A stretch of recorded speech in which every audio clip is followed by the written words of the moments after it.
J'étais au show Rebellion du côté de la LWA et faut qu'on en parle.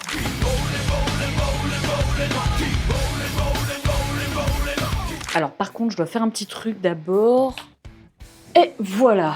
Bon, maintenant qu'on a un décor digne de ce nom, parlons catch. La soirée a commencé avec un triple threat match avec, je trouve, des profils ultra différents. Le jeune impulsif Nielsen, le brutal Mecha et le homeboy chouchou du public Big Sabrigi. Sans doute mon match préféré avec un autre, mais on en reparlera plus tard. On a eu un tag team match avec d'un côté Jonathan Desrobert et Jacques Poirier, le J et le J, et face à eux, le redoutable duo composé d'André Gruet, qui est sacrément stylé, on va pas se mentir, et d'Ethan Riley, qui a un sacré flow, lui aussi, et qui est surtout très confiant, hein. Très à l'aise le mec. El Padre nous a livré son ultime match face à une foule on fire et surtout face à la bête Black Sam qui ne lui a fait aucun cadeau. C'était clairement le moment émotion du show où tu sens que tu assistes à quelque chose de fort et de spécial. On enchaîne ensuite avec le match féminin JGU contre Agatha Reyes et c'est typiquement le genre de match où j'arrive pas à choisir un camp. Elles sont juste toutes les deux géniales dans un ring, chacune à leur manière. Faites entrer la violence car on a aussi eu un match sans disqualification entre Kevin Aventi